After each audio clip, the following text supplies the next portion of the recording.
Welcome to jobs and promotion channel.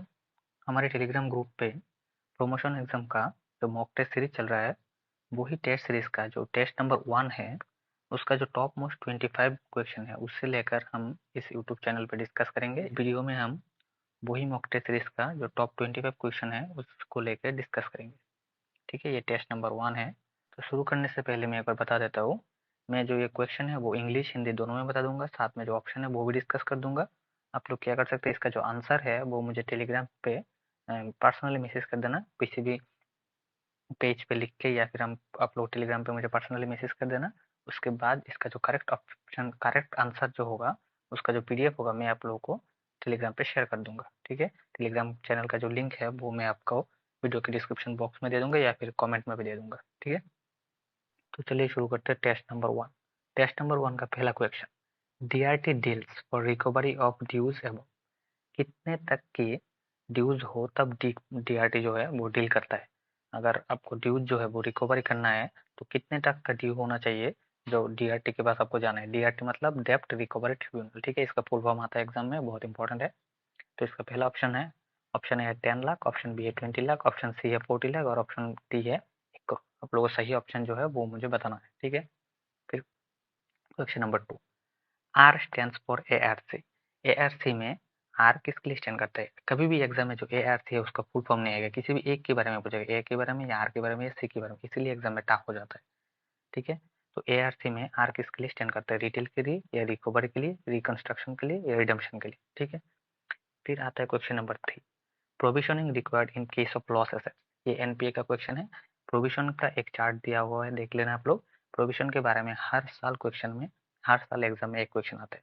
सब staff to clerk के लिए इंपॉर्टेंट ज़्यादा ना भी हो तो भी क्लर्क से जो ऑफिसर है उनके लिए ये क्वेश्चन बहुत ही ज़्यादा इंपॉर्टेंट है, क्लर्क टू क्लर्क से जो ऑफिसर बनने वाले उनके लिए। ठीक है, आप लोग ऐसा मत समझ के चलिएगा कि एग्जाम में सभी क्वेश्चन जो वो टफ आएगा। जो सब स्टाफ से जो क्लर्क में, सब स्टाफ से जो क्लर्क के लिए प्रमोशन के लिए तो तैयारी कर रहे हैं, वो लोग समझ लीजिए, जो आपका 100 मार्क का एग्जाम होता है उसमें से 85 मार्क आपका बैंकिंग का रहता है और 15 जो मार्क है वो आपका इंग्लिश का रहता है। ये 85 से आप लोग समझ के चलिएगा 70 जो क्वेश्चन है वो एकदम ईजी आएगा। ठीक है, और बाकी जो 5 क्वेश्चन है वो आएगा मॉडरेट, और बाकी जो 10 क्वेश्चन है वो आपका थोड़ा टफ रहेगा। ठीक है, और ये इंग्लिश का पार्ट है। ठीक है, तो ये जो हम मॉक टेस्ट प्रोवाइड कर रहे हैं उसमें सभी क्वेश्चनों को मिला के हम लोग, सभी टाइप के क्वेश्चन को मिला के हम मॉक टेस्ट प्रोवाइड कर रहे हैं। ठीक है, और मॉक टेस्ट का लेवल हम टेस्ट बाय टेस्ट इंक्रीज करते जाते हैं। ठीक है, इसमें इंग्लिश और जो बैंकिंग है दोनों प्रोवाइड होते हैं। ठीक है, फिर question number 4, CBS menu for updation of professional activity code in non profit organisation NPO customer. मतलब जो सीबीएस में एनपीओ कस्टमर जो उनका प्रोफेशनल एक्टिविटी अपडेट करने के लिए हम कौन सा मेनू यूज करते हैं। ठीक है, date UPD, pro PORUPD, SCTUPD, SCTOD। ठीक है, फिर 5 number question, which one is not a category of priority sector. ये क्वेश्चन हर साल एग्जाम में आता है। प्रायोरिटी सेक्टर से ऐसा क्वेश्चन आता है, इसमें से कौन सा है जो प्रायोरिटी सेक्टर में नहीं आता। Export credit, housing, renewable energy और मुद्रा, इसमें से कौन सा आपका प्रायोरिटी सेक्टर में नहीं आता। ठीक है, फिर आता है question number 6, FCNR offered fixed deposit accounts for a minimum period of dash dash year and a maximum period of dash year। मतलब जो एफसीएनआर ऑफर्ड फिक्स, एफसीएनआर जो फिक्स डिपॉजिट प्रोवाइड करते हैं उसमें मिनिमम कितने साल के लिए आप ओपन कर सकते हैं और मैक्सिमम कितने साल के लिए आप फिक्स डिपॉजिट ओपन कर सकते हैं एफसीएनआर में। ठीक है, इसका पहला ऑप्शन है मिनिमम 1 साल, मैक्सिमम 10 साल। ऑप्शन बी है minimum 5 year, maximum 10 year. Option C है मिनिमम 1 ईयर, मैक्सिमम 5 ईयर। और ऑप्शन डी है मिनिमम 6 मंथ, मैक्सिमम 10 ईयर। आप लोगों को बताना है इसमें से सही ऑप्शन क्या होगा। फिर आता है question number 7, nominee at form. Nominee add के लिए हम कौन सा फॉर्म यूज करते हैं, ये मैं आप लोगों को बता देता हूँ। पहले हम DA1 यूज करते थे, लेकिन अभी DA1 नहीं यूज होता है, नवंबर में ये अपडेट हो गया है। अभी जो है वो होता है PNB 1386, आप लोग याद कर लेना। लेकिन अगर एग्जाम में ये जो PNB 1386 ऑप्शन नहीं दिया होता है तो आप लोगों को DA1 ही चूज करना है। ठीक है, फिर क्वेश्चन नंबर 8, एज पर RBI guidelines cash deposit exceeds rupees dash in a single day are flagged and reported to financial intelligence unit. FIU, इसका FIU का फुल फॉर्म भी एग्जाम में आता है। ठीक है, तो कितने तक का डिपॉजिट हो तो हम एक दिन में, तो हम FIU को इन्फॉर्म करते हैं। इसका जो सही आंसर क्या होगा आप लोगों को मुझे बताना है। इसका पहला ऑप्शन है 5 लाख, दूसरा ऑप्शन है 10 लाख, 3 नंबर ऑप्शन है 20 लाख और 4 नंबर ऑप्शन है 2 लाख।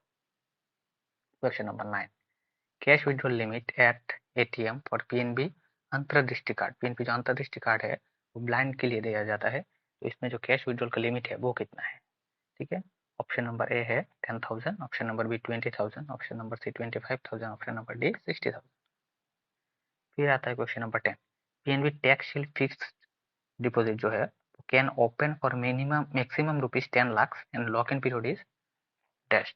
मतलब जो पीएनबी टैक्स शील्ड का फिक्स डिपॉजिट है वो मिनिमम कितने रुपीस के लिए ओपन कर सकते हैं और मैक्सिमम इसका जो लॉक इन पीरियड है वो क्या है? देखिए इसमें से दो क्वेश्चन बन जाता है। तो पहले तो ये जो मिनिमम आपको कितने अमाउंट के लिए खोल सकते हैं आप फिक्स डिपॉजिट टैक्स शील्ड का, और इसका जो पीरियड है वो लॉक इन पीरियड कितना है। ठीक है, पहला ऑप्शन है 0.50 लाख और 3 ईयर का होता है लॉक इन पीरियड, या फिर 1 लाख और 3 ईयर का लॉक इन पीरियड, और या फिर 1.5 लाख या 5 ईयर का लॉक इन पीरियड, या 1.5 लाख या 7 साल का लॉक इन पीरियड। फिर आते हैं question number 11, deposits are covered under the insurance scheme by the DICGC up to maximum limits of our customer. DICGC जो है वो आपका जो इंश्योरेंस प्रोवाइड करते हैं आपका डिपॉजिट के ऊपर, उसका जो लिमिट है वो मैक्सिमम लिमिट कितना है? 10 लाख है, 5 लाख है, 2 लाख है या 1 लाख है? ठीक है, तो question number 12, the solution use by transgender person. Transgender जो पर्सन है उसके लिए कौन सा सोल्यूशन यूज होता है? MRS, MR, MX और MY। ठीक है, ये भी क्वेश्चन इंपॉर्टेंट है, 2024 में आया था। Question number 13, which facilities are not available for blind person. Blind person के लिए इसमें से कौन सा फैसिलिटी है जो अवेलेबल नहीं है? ए नंबर लॉकर फैसिलिटी, बी है क्रेडिट कार्ड, सी है ATM फैसिलिटी, डी है नन। इसमें से कौन सा फैसिलिटी है जो ब्लाइंड कस्टमर को, ब्लाइंड पर्सन को नहीं दिया जाता? फिर 14 number question, S stands for BCSBI। BCSBI में जो एस है वो किसके लिए स्टैंड करता है? स्टैंडर्ड्स के लिए, स्टेट के लिए, शेड्यूल के लिए या स्कीम के लिए? फिर 15 number question, as per sections of, कितने सेक्शन के कितने एक्ट में licence from RBI is necessary for banking business. Banking business के लिए जो RBI से लाइसेंस लेना पड़ता है वो कौन से सेक्शन में दिया हुआ? ठीक है, ऑप्शन नंबर ए है section 22 of BR act, option B है section 22 of RBI act, option number C है सेक्शन 24 ऑफ BR एक्ट, और ऑप्शन नंबर डी है सेक्शन 24 ऑफ RBI एक्ट। ठीक है, फिर आता है क्वेश्चन नंबर 16, ये भी बहुत इंपॉर्टेंट है।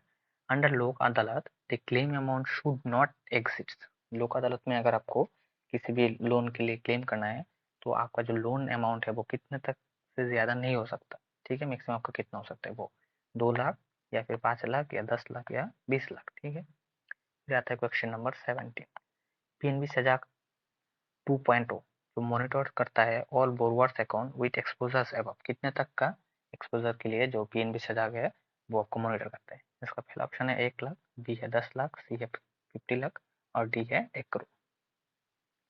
फिर 18 नंबर क्वेश्चन, ये भी बहुत इंपॉर्टेंट है, मिनिमम इन्वेस्टमेंट इन KVB। KVB का फुल फॉर्म क्या है? किसान विकास पत्र। ये भी बहुत इंपॉर्टेंट है, आप लोग फुल फॉर्म याद कर लेना, आप लोग समझ लेना। फुल फॉर्म से आपको एग्जाम में कितने मिलेंगे? 10 मार्क। आप लोग मिनिमम 10 मार्क पा करके चलिए, और जो CBS का जो मेनू है उसमें से भी आप लोग चलिए 10 से 15 मार्क। तो यहाँ से यही आपको कितना मिल रहा है? 25, मतलब 22 से 25 मार्क आप लोग को जो फुल फॉर्म है और CBS का मेनू है वहाँ से मिल जाएगा। ठीक है, फिर आते हैं हम ATM का response code. ATM response code for hot list. Hot list के लिए ATM का रेस्पॉन्स कोड क्या है? ऑप्शन ए है 52, ऑप्शन बी है 54, ऑप्शन सी है 72, ऑप्शन डी है 75 या ऑप्शन ई है 150। ठीक है, फिर question number 20, minimum amount for FD for credit card. ये जो FD के अगेंस्ट में क्रेडिट कार्ड दिया जाता है उसमें FD का अमाउंट मिनिमम कितना होना चाहिए क्रेडिट कार्ड के लिए? इसका ऑप्शन है ए 1,000, बी 10,000, सी 25,000 या डी 1 लाख। या ये आप लोग मान के चलिए 13,000 का ऑप्शन है, करेक्ट ऐड कर लीजिए। ठीक है, फिर 21 नंबर क्वेश्चन है, minimum number of parties in contract of sale. Contract of sale में मिनिमम कितने पार्टी होना चाहिए? ठीक है, ऑप्शन है 2, ऑप्शन बी है 3, ऑप्शन सी है 4, ऑप्शन डी है 7। फिर question number 22, maximum number of directors in one person company. One person company में मैक्सिमम डायरेक्टर कितना होते हैं? ऑप्शन ए है 3, ऑप्शन बी है 7, ऑप्शन सी है 15, ऑप्शन डी है अनलिमिटेड, ऑप्शन ई ऐड कर लीजिए 1। आप लोग बताइए कि ये minimum number of directors, maximum number of directors in one person company. One person company में मैक्सिमम कितने डायरेक्टर होना चाहिए? ठीक है। फिर क्वेश्चन नंबर 23 यहाँ से इंग्लिश का हम प्रोवाइड कर रहे हैं आप लोगों को, क्योंकि इंग्लिश और बैंकिंग दोनों को मिला के चलना पड़ता है, क्योंकि हर साल एग्जाम में ऐसा होता है अगर 76 का अटक जाता है तो बहुत लोगों का क्या होता है 72 या 73 ऐसा आके अटक जाता है। क्यों क्यों ऐसा होता है? क्योंकि आप लोगों को इंग्लिश स्ट्रॉन्ग नहीं है। इंग्लिश में आप लोगों को मिनिमम 8 से 12 मार्क लाना ही पड़ेगा। ठीक है, चलिए इंग्लिश का देख लेते हैं।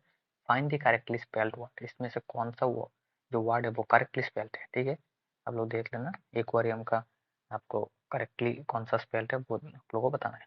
ठीक है, question number 24 choose the one which can substitute for the given sentence. मतलब वन वर्ड सब्स्टिट्यूशन के लिए ज्यादातर आप लोग के एग्जाम में नहीं आता, फिर आप लोग देख लीजिए इस ये जो सेंटेंस दिया हुआ है कौन सा एक वर्ड है वो ये पूरा जो सेंटेंस है उसको सब्स्टिट्यूट कर सकता है। ठीक है, question number 25 Sheela was reprimanded by the school marshal for coming lately to school। ये जो ब्रैकेट में दिया हुआ है lately to school ऐसे दिया हुआ रहेगा।